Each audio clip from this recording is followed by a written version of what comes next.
Hello, friends, and welcome to the Exams Made Simple. So, we are back again with the Hindu complete newspaper analysis for 5th of March 2025. 5 मार्च 2025 का the Hindu newspaper analysis देखेंगे और क्या newspaper आया है। बेहतरीन चीज़ें आपको सीखने को मिलेंगी, प्लस यूपीएससी के लिए कुछ इंप्रोवाइज्ड हम करंट अफेयर्स जो आपको देते हैं वो तो मैं ऑब्वियस की बात है दूंगा ही दूंगा। ठीक है, तो अगर आपको कंटेंट अच्छा लगता है तो please do like it, do share it among your friends. इससे ज़्यादा आपको पढ़ने की ज़रूरत नहीं है, बट हाँ, इससे कम में भी काम नहीं चलेगा, क्योंकि मैं आपको एग्जैक्टली वही बताऊंगा जो यूपीएससी पूछ सकता है और जो आपके एग्जाम में आ सकता है। स्टार्ट करते हैं सबसे पहले तो बेहतरीन 3 आसान सवालों के साथ, जिनके जवाब आप देंगे और इससे आपका न केवल कॉन्फिडेंस बढ़ेगा बल्कि कुछ चीज़ें आपको नई सीखने को भी मिल जाया करेंगी। सबसे पहला सवाल बहुत ही आसान सवाल है, जिसका जवाब तो मैं दे भी नहीं पाऊंगा आप लोग को, क्योंकि ये आप ही करेंगे। Tides are primarily caused by, tides इनमें से किस कारण से होती है? बहुत ही आसान सवाल है, करंट्स कमेंट सेक्शन में आंसर जरूर लिख देना। A wind currents, B the gravitational pull of the moon and the sun, C earth rotation and D seismic activity. Tides क्यों होती हैं, तो इसके आंसर आप कमेंट सेक्शन में दे दीजिएगा। दूसरे सवाल का जवाब जरूर मैं आपको दूंगा। The golden quadrilateral project connects, ये गोल्डन क्वाड्रिलेटरल प्रोजेक्ट इनमें से कौन कौन से पॉइंट्स को कनेक्ट करता है?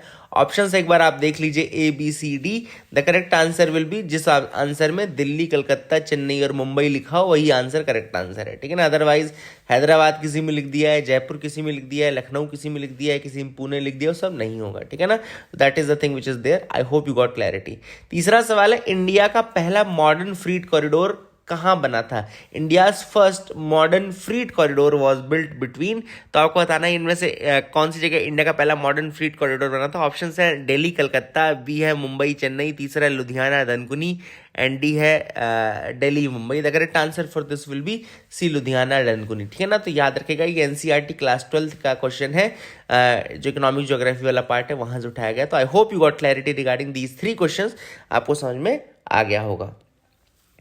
मूव करते हैं आज के न्यूज़पेपर एनालिसिस की तरफ, देखते हैं क्या क्या इंपॉर्टेंट न्यूज़ आर्टिकल है। और जैसा मैंने कहा कि लाइक ज़रूर किया करिए आप लोग। अगर 1000 लोग भी देख रहे हैं तो कम से कम 300-400 लाइक तो बनता है, बट ठीक है, ज़्यादा ओवर एंथुसियास्टिक नहीं होना चाहिए। 200-250 भी कर दो यार, तो वो भी चलेगा। तो please do that from your and. ठीक है ना, स्टार्ट करते हैं न्यूज़पेपर एनालिसिस को, देखते हैं क्या इंपॉर्टेंट न्यूज़ आर्टिकल है जो पहला हम डिस्कस करने वाले हैं। थोड़ा सा आप नीचे आइए मेरे साथ। 2 न्यूज़ आर्टिकल आपको यहाँ पे 5वें पेज में मिलेंगे। पहला है, India has hit the targeted maternal mortality rate of 100 deaths पर लाख लाइव बर्थ। तो सबसे पहली बात, जो हमारा मैटरनल मोर्टेलिटी रेट का टारगेट था वो हमने अचीव कर लिया है। मैटरनल मोर्टेलिटी रेट होता क्या है? सिंपल सी डेफिनेशन है, लेकिन याद रखिएगा क्योंकि सबसे कंफ्यूजिंग जो है वो मैटरनल मोर्टेलिटी रेट ही है।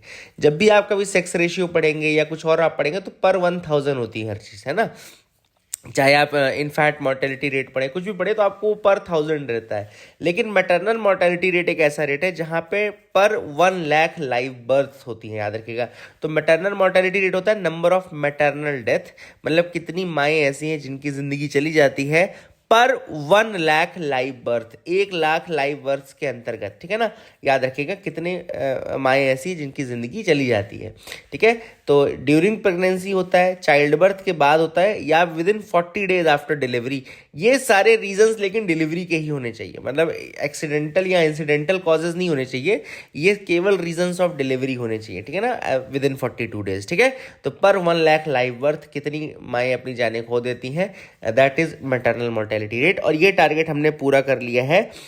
100 मैटरनल डेथ तक हम अचीव करना चाहते थे। एक्चुअली क्या था, मैं आपको इसकी थोड़ा हिस्ट्री बता देता हूँ। पहले इंडिया का जो मैटरनल मोर्टेलिटी रेट था वो तो 400-500 के आसपास था, लेकिन 1990s की अगर हम बात करें तो। लेकिन फिर एमडीजी यानी कि मिलेनियम डेवलपमेंट गोल्स जब आए थे 2000 के आसपास, तो मिलेनियम डेवलपमेंट गोल्स के आने के बाद उसमें ये कहा गया कि उसमें एक पॉइंट था गोल नंबर 5, जिसमें कहा गया कि इम्प्रूव योर मैटरनल हेल्थ, है ना। और उन्होंने ये भी कहा कि मैटरनल मोर्टेलिटी रेट को बाय 75% आपको कम कर देना है। 1919 से 2015 तक आपको 75% कम कर देना है। हालांकि हमने अपना मैटरनल मोर्टेलिटी रेट 167 के आसपास कर लिया था 2015 तक, 500 से घटा करके, बट फिर भी 75% का टारगेट हम नहीं अचीव कर पाए थे। और अगर अब हम 2020 के आंकड़ों के हिसाब से देखें तो now our maternal mortality rate has reduced by 83%। तो हमने एक तरीके से मिलेनियम डेवलपमेंट गोल्स भी पूरे कर लिए। ठीक है ना।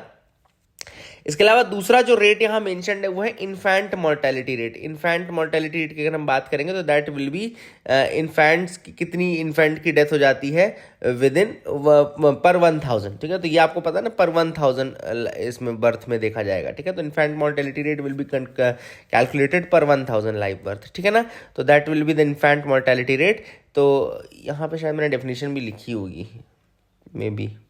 Yes, infant mortality rate refers to the number of death of infants under 1 year of age। बस infant में क्या हो जाता है, under 1 year of age आ जाती है पर 1000 live birth in a given year, ठीक है।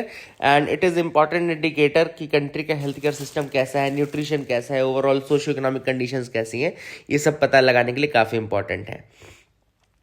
अगले टॉपिक पे आते हैं। Belgium defence giant ties up with Indian firms to manufacture tank turrets. तो टैंक के जो ये ट्यूरेट आगे आपको दिख रहा है ना, इस तरीके से बड़े से जो इस तोप के आगे जो लगे रहते हैं, है ना, इंक्लाइंड पोजीशन में, तो इसको डेवलप करने के लिए बेल्जियम की एक बहुत बड़ी डिफेंस फर्म है जिसका नाम है जॉन कॉकरेल डिफेंस, JCD। तो याद रखिएगा, अगर आपसे कोई पूछ ले कि JCD कंपनी न्यूज़ में थी, किसकी कंपनी है, कौन सी कंट्री के, तो बेल्जियम की डिफेंस फर्म है। और ये वर्ल्ड के टॉप ट्यूरेट मैन्युफैक्चरर्स हैं फॉर द बैटल टैंक के ट्यूरेट बनाने में टॉप मैन्युफैक्चरर्स हैं। और अभी ये पुणे बेस्ड एक इलेक्ट्रो न्यूमैटिक्स एंड हाइड्रोलिक्स करके कंपनी है, EPH करके, इलेक्ट्रो न्यूमैटिक्स एंड हाइड्रोलिक्स, उनके साथ एक पार्टनरशिप जॉइंट वेंचर करेंगे ये, ठीक है ना, JCD, यानी कि आपके जॉन कॉकरेल डिफेंस। तो इंडिया और बेल्जियम अपने डिफेंस टाइज को स्टेप अप भी करना चाहते हैं, अभी MOU भी साइन किया था, याद रखिएगा। और ये ट्यूरेट बनाए जाएंगे for the Zorawar tank. Zorawar याद रखिएगा DRDO ने डेवलप किया है, defence research and development organisation ने डेवलप किया है जोरावर टैंक्स को।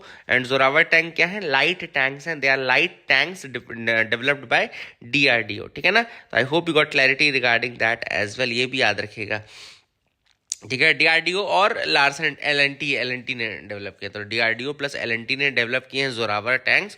उनके लिए ट्यूरेट्स कहाँ से आएंगे, JCD, बेल्जियम की जॉन कॉकरेल डिफेंस। अच्छा, बेल्जियम का चूंकि नाम आया तो मैंने सोचा बेल्जियम के बारे में थोड़े से बेसिक फैक्ट्स आपको बता दूं। पहला तो ये कि बेल्जियम जो है वो शेयर करता है अपने बॉर्डर को विद कौन कौन सी कंट्रीज, तो उसमें सबसे याद रखिएगा फ्रांस है, जर्मनी है, लग्जमबर्ग है, नीदरलैंड्स है। These are the countries, 4 countries जिनके साथ बेल्जियम बॉर्डर शेयर करता है, France, Germany, Luxembourg and Netherland. Capital Belgium की ब्रुसेल्स है and it is also the de facto capital of European Union. Brussels में आपका नेटो का हेडक्वार्टर है, ये भी आपको पता होगा। These are some of the basic facts regarding Belgium. Then currency euro ही यूज होती है। एंड कुछ अब इंपॉर्टेंट प्लेसेस जो है यहाँ के, ब्रुसेल्स कैपिटल सिटी हो गई, एंटवर्प मेजर पोर्ट सिटी होगी, जो इसकी मेजर पोर्ट है डायमंड ट्रेड के लिए जानी जाती है, एंटवर्प है, and that is Antwerp. Then Bruges है, हिस्टोरिकल सिटी है, मिडाइवल आर्किटेक्चर के लिए जानी जाती है। Then Ghent is a place, the cultural hub. Then Liege is industrial city. Leuven is also oldest universities, जो ये सब है। And Ardennes, they are the forested regions for the outdoor activity, ठीक है ना। तो आर्डीन्स and all these places are there for from Belgium, जो कि इंपॉर्टेंट है, न्यूज़ में है। I hope you got clarity regarding that as well. आगे मूव करते हैं। अब एक टॉपिक यहाँ पे छोटा सा लिखा हुआ है कार्बन इंटेंसिटी के बारे में। तो carbon intensity is actually a measure, आप मेजर कर सकते हैं कि कितना आप कार्बन एमिट कर रहे हैं, आपके कितने सेक्टर्स कार्बन कितना एमिट कर रहे हैं। वैसे नॉर्मली आप इंटरनेट पर अगर पढ़ेंगे कार्बन इंटेंसिटी को, तो पर यूनिट आउटपुट के लिए कितना कार्बन आप एमिट कर रहे हैं, that is actually the carbon intensity, ठीक है ना। तो कार्बन इंटेंसिटी कितनी है आपकी, दैट मीन्स कि कितना आप कार्बन एमिशन कर रहे हैं पर यूनिट आउटपुट के, ठीक है, कुछ भी बनाते समय। That is a thing. Editorial part में पहला जो एडिटोरियल है वो है little has changed in the income tax bill of 2025। तो यहाँ पे बात चल रही है अभी recently proposed income tax bill 2025 की, जो कि रिप्लेस करेगा, जब एक्ट बन जाएगा तो किसको रिप्लेस करेगा, इनकम टैक्स एक्ट ऑफ 1961, ठीक है ना। तो ऑथर ने कहा कि 1961 के एक्ट को आप रिप्लेस करना चाहते हैं। अब आपने क्या इसका बेसिक ऑब्जेक्टिव क्या रखा है इस बिल का, तो आपने कह दिया, गवर्नमेंट ने बोला कि हम सिंप्लीफाई करना चाहते हैं टैक्स लॉज को, ठीक है ना। गवर्नमेंट ऐसा क्लेम कर रही है कि ये इसमें लिटिगेशंस कम हो जाएंगे और सर्टेनिटी हो जाएगी टैक्स पेयर्स को, कॉम्प्लेक्सिटी कम हो जाएगी। बट ऑथर ने सबसे पहला क्रिटिक ये किया है इस बिल का कि despite claims of simplification the bill retains dense legal language. उन्होंने कहा कि भैया आपने सिंप्लीफिकेशन की बात कही, बट पूरे बिल में जो लीगल लैंग्वेज है दैट इज वेरी डेंस, मतलब कि उसको नॉर्मल लेमैन कॉमन मैन नहीं समझ सकता। तो उन्होंने, ऑथर ने वही कहा कि आप what you are doing is that आपने क्या किया है कि सिंप्लीफिकेशन नहीं किया है, कुछ टर्म्स यूज करना आपने इजी टर्म जरूर यूज किए हैं, but still the basic legal language, dense legal language is there, ठीक है ना। लॉ को आपने एक्सेसिबल नहीं बनाया है, केवल आपने टर्म्स ऐड कर दिए, not with standing, irrespective, and these sort of terms create confusion. तो ऑथर ने यह भी कहा है कि इस बिल में जैसे नॉट विद स्टैंडिंग, इररिस्पेक्टिव, ऐसे जो टर्म्स यूज हुए हैं, तो they are already creating confusion and law is not truly accessible. Then author ने यह भी कहा है कि आपने you have done only cosmetic alterations. Author ने कहा है कि 1961 का अगर आप एक्ट देखेंगे तो what you are doing in this new 2025 bill is that you are making some cosmetic alteration, जैसे कि छोटे मोटे, आप बहुत ज़्यादा चेंजेस नहीं कर रहे, यू आर जस्ट चेंजिंग, थोड़ा बहुत आपने चेंज किया है कॉस्मेटिक लेवल पे, ठीक है ना। एंड हो सकता है कि लीगल इंटरप्रिटेशन जो कोर्ट हैं after so many decades they may lead to even more litigations, तो ऐसा ऑथर ने कहा कि लिटिगेशंस भी कम हो जाएंगे, ऐसा भी नहीं है, ठीक है। देन आपने मेनली जो इनकम टैक्स ये जो बिल लाया है उसमें मेनली जो किया है वो किया है expansion of the government power. Government के पावर आपने बढ़ा दिए हैं, सर्च एंड सीजर के पावर हो चाहे, है ना, सर्च के पावर है, डिजिटल प्लेटफॉर्म्स को एक्सेस करने के लिए अथॉरिटीज़ के पास पावर है, ईमेल, सोशल मीडिया अकाउंट्स, ये सारी चीज़ें भी और देख सकते हो, तो प्राइवेसी भी कहीं ना कहीं हनन हो रहा है। एंड एक तरीके से आपने क्या कर दिया है, डिजिटल एक्सेस को जो पहले लीगली नहीं अवेलेबल थी उसको भी आप फॉर्मलाइज कर रहे हो, ठीक है ना। तो that is again a thing जो कि एक है कि अनलिमिटेड कितनी पावर बढ़ सकती है गवर्नमेंट की, तो वो आप बढ़ा रहे हो। Then lack of judicial oversight, तो tax official don't have to disclose reasons for searches raising privacy concern. सबसे बड़ा है टैक्स ऑफिशियल्स को अपने सर्च का रीजन भी डिस्क्लोज करने की आवश्यकता नहीं है, तो ये प्राइवेसी कंसर्न को रेज करता है, ठीक है। तो all these things are there जो कि ऑथर ने कहा है। एंड इसके अलावा ऑथर ने यह भी कहा कि इसमें कोई टैक्स पॉलिसी में कोई फंडामेंटल चेंज नहीं किया गया है, ठीक है ना। No fundamental change in the tax policy is there. हाँ, हालांकि कुछ आउटडेटेड प्रोविजंस को रिमूव किया गया है, but the core philosophy of complex tax structure has been retained, है ना। गवर्नमेंट के पावर भी रिटेन किए गए हैं और जो कॉम्प्लेक्स स्ट्रक्चर था टैक्स का वो भी रिटेन किया गया है, ठीक है ना। प्लस डिजिटल सर्वेलेंस आपने बढ़ा दिया है, जुडिशियल सेफगार्ड आपने घटा दिए हैं। तो what you are doing is that न केवल प्राइवेसी का हनन होगा बल्कि ऑलरेडी जो स्ट्रक्चर कम्बरसम था वो अभी भी कम्बरसम रह गया, ठीक है ना। तो all this things are there. तो ऑथर ने वही कहा कि 1961 के एक्ट को सोल्यूशन जो दिया है वो ये कहा है कि आपने पूरा ऑल टुगेदर रिप्लेस करने की जगह what you can do is that कि सिंप्लीफाई कर दो एग्जिस्टिंग प्रोविजंस को, पूरा का पूरा एक्ट ही नया मत ले आओ। हाँ, टैक्स ऑफिशियल्स के डिस्क्रिशनरी पावर्स को आप कम करो ना भाई, टैक्स ऑफिशियल्स के डिस्क्रिशनरी पावर को कम करो। और ये मत बोलो कि वो सर्च कर सकते हैं बिना किसी रीजन के, बिना किसी रीजन के क्यों सर्च कर सकते हैं, उनको रीजन देना चाहिए, जुडिशियल एक वो लेनी चाहिए, प्राप्त करनी चाहिए, उसके बाद उनको सर्च करना चाहिए। एंड जुडिशियल ओवरसाइट होनी चाहिए over digital searches to protect the privacy and all, ना। तो सुहृत पार्थ सारथी का ये आर्टिकल था, बहुत ही प्यारा आर्टिकल लिखते हैं जब भी लिखते हैं, and I personally enjoy reading his articles, editorials, तो please do that from your end as well. समझ में आ गया होगा। दूसरा है designing India's AI safety institute. तो यहाँ पे बात चल रही है इंडिया की जो कि सेटअप कर रहा है अपना ऑल इंडिया बोल रहा हूँ मैं, अपना सेटअप कर रहा है एआई सेफ्टी इंस्टीट्यूट, यानी कि artificial intelligence safety institute setup कर रहा है। और इंडिया ने अपना मिशन इंट्रोड्यूस किया था, इंडिया एआई मिशन, और इसके अंतर्गत ही एआई सेफ्टी इंस्टीट्यूट बना रहा है। क्यों बना रहा है? To ensure safe and responsible AI development in India. Bharat के अंदर जो आर्टिफिशियल इंटेलिजेंस है उसका डेवलपमेंट सेफ एंड सिक्योर हो सके, इसलिए बना रहा है। और ये ग्लोबल ट्रेंड से मैच भी करता है, क्योंकि अभी यूके ने भी अपना एक बनाया था ना, let me tell you the name, अपना एआई प्लेटफॉर्म अनवील किया यूके ने, याद रखिएगा, AI platform which is a open source platform जिसका नाम है Inspect, which will evaluate models in a range of areas, ठीक है ना। तो मॉडल्स को, मॉडल मतलब वो वाली मॉडल नहीं यार, मॉडल मतलब ये जो एआई मॉडल्स है, language model, large language model, ये मॉडल वो मॉडल है ना, आप लोग भी तो ये वाला मॉडल है, वो वाला मॉडल नहीं है, ठीक है।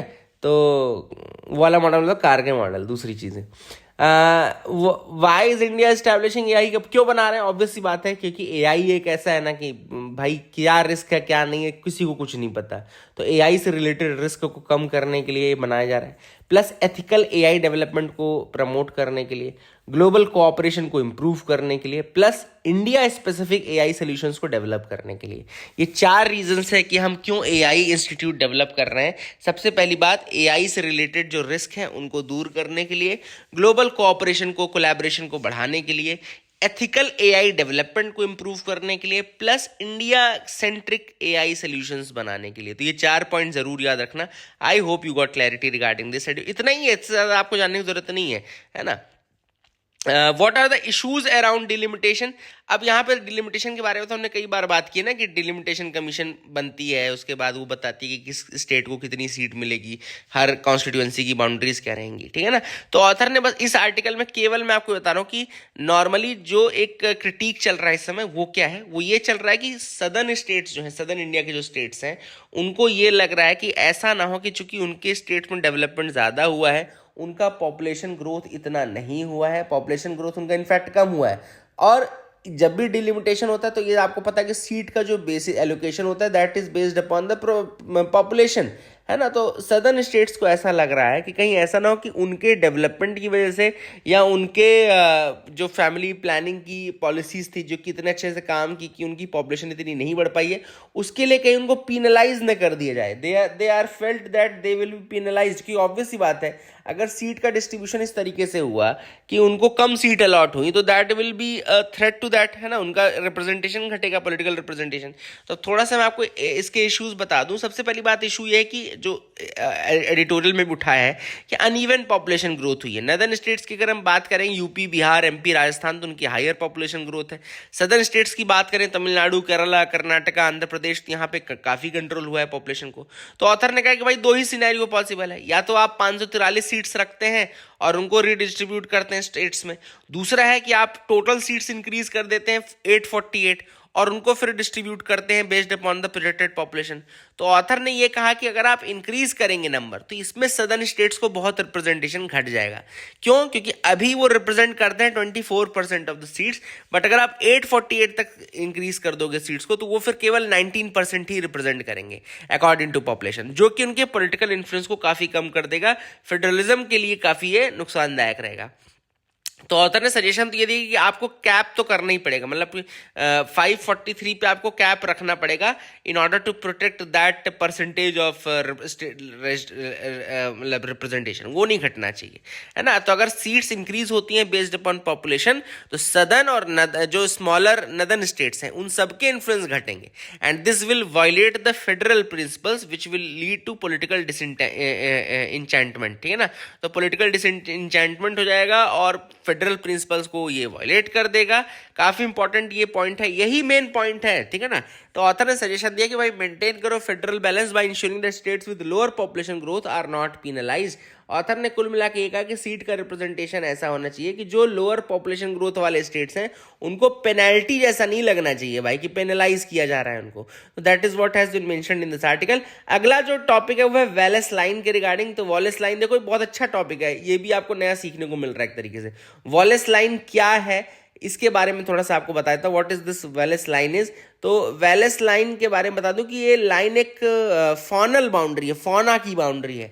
याद रखिएगा, फ्लोरा और फौना होता है ना, तो फ्लोरा मतलब तो ये पेड़ पौधे पत्ते हो गए, और फौना मतलब कि आपके एनिमल या जो ये वाले लिविंग ऑर्गेनिजम्स हैं, एनिमल्स हैं, ठीक है। तो ये एक फौना की बाउंड्री है which was drawn in 1859 by British naturalist Alfred Russel Wallace. Alfred Russel Wallace नाम के ब्रिटिश नेचुरलिस्ट थे। 1859 में एक फॉनल बाउंड्री इन्होंने क्रिएट की और इसका नाम रखा था एक Thomas Henry Huxley. Thomas Henry Huxley English biologist थे जिन्होंने इसका नाम रखा था वेलेस लाइन, और एल्फ्रेड रसेल वेलेस ने इसको बताया था, इसके बारे में ड्रॉ किया था 1859 में। और ये सेपरेट करती है biogeographic realms of Asia and वेलेसिया। वेलेसिया मतलब कि transitional zone between Asia and Australia, है ना। एशिया एंड ऑस्ट्रेलिया के बीच की ट्रांजिशनल जोन आपको पता है मलय आर्किपेलागो वाली है, जहां पे आपको ये आई थिंक दैट ये कौन सा पार्ट है, let me show you the map, I am forgetting the exact names, but याद रखिएगा इसमें लिखा भी है मिंदानाओ, यस, इन मिंदानाओ ये आपका न्यू गिनी, पापा न्यू गिनी, और ये यहाँ पे जो बाउंड्री है सुलावेसी, बोर्नियो सुलावेसी, देखो यहाँ पे लिखा भी है ये, this is Wallace line which is running between the islands of Bali and Lombok, Bali और Lombok, striking north between Borneo and Sulawesi before curving south of Mindanao. So let me see if I have that map of that this is that. ठीक है, तो यहाँ पे आपको दिख रहा होगा, यहाँ पे ऊपर आपको सुंडा दिख रहा है, नीचे साहुल आपकी ऑस्ट्रेलिया वाला पार्ट दिख रहा है, ठीक है ना, सुंडा एंड यहाँ पे ऑस्ट्रेलिया वाला पार्ट दिख रहा है. अब यहाँ पे अगर आप देखो 3 लाइनें आपको दिख रही है, आपको वेलस लाइन, दूसरी वेबर लाइन, देन लाइडेकर लाइन दिख रही है. तो वेलस लाइन अगर आप देखो ऊपर, तो वेलस लाइन के पास कौन दिख रहा है, बाली एंड लॉम्बॉक दिखा, जो मैंने आपको बताया था, बाली लॉम्बॉक. और ऊपर देखो कहाँ तक जा रही है, सुलावेसी मिंदानाओ, है ना, सुलावेसी मिंदानाओ तक जा रही है कि नहीं जा रही है. तो यही है, यहाँ पे मिंदानाओ से कर्व लेती है और ये आपकी वेलस लाइन है, बाली, लॉम्बॉक, सुलावेसी एंड मिंदानाओ. तो I hope you got clarity regarding this as well, Wallace line. लेकिन याद रखिएगा ये फॉनल बाउंड्री है, एनिमल्स के टाइप चेंज हो जाते हैं, चूंकि यहाँ से यहाँ मतलब इंडियन वाले पार्ट में फिर ऑस्ट्रेलिया वाले पार्ट में, तो ये बीच का ट्रांजिशन जोन है और ये सेपरेट करता है दोनों को, ठीक है ना. सेपरेट कैसे करता है, जैसे ये ऊपर आपको बोर्नियो, जावा, सुमात्रा वाला पार्ट दिख रहा है, नीचे आपको ऑस्ट्रेलिया वाला पार्ट, तो ये ऊपर का इंडियन वाला पार्ट है और नीचे का ऑस्ट्रेलियन वाला पार्ट है. तो एशिया से ऑस्ट्रेलिया की तरफ जाते जाते कैसे फौना चेंज होता है उसकी लाइन है ये वेलस लाइन. तो I hope you got clarity regarding that. आगे मूव करते देखते और क्या इंपॉर्टेंट न्यूज आर्टिकल है जिनके बारे में डिस्कस करना है. तो यहाँ पे एक्चुअली एक रिपोर्ट आई है आईएमएफ की, जिसने इंडिया के एनबीएफसी सिस्टम के ऊपर कहा है कि भाई इंडिया की फाइनेंशियल स्टेबिलिटी इफेक्ट हो सकती है बिकॉज ऑफ द एनबीएफसीज. अभी बहुत सारे स्कैम्स भी चल रहे हैं ना एनबीएफसी के इंडिया में, तो उसके कारण भी है. इंडिया रिपोर्ट का नाम है India financial system stability assessment. अगर आपसे कोई पूछे कि India financial system stability assessment किसने निकाला है, तो आईएमएफ ने निकाला है. और उन्होंने ये कहा है कि 63% जो पावर सेक्टर के लोन्स हैं they were from the 3 large infrastructure finance companies, NBFCs के थ्रू ही दिए गए थे. और ये हो सकता है कि इफेक्ट करे जो फाइनेंशियल्स है कंट्री के. यहाँ पे एक टर्म यूज हुआ है जो कि कैपिटल एडिक्वेसी रेशियो यूज हुआ है. कैपिटल एडिक्वेसी रेशियो देखो लिखा हुआ है, मैं थोड़ा सा आपको इसके बारे में एक्सप्लेन कर देता हूँ, बाकी चीजें आपको जानने की जरूरत नहीं है, इतना ज्यादा नहीं आएगा. कैपिटल एडिक्वेसी रेशियो बेसिकली क्या होता है कि it's a measure of banks financial strength.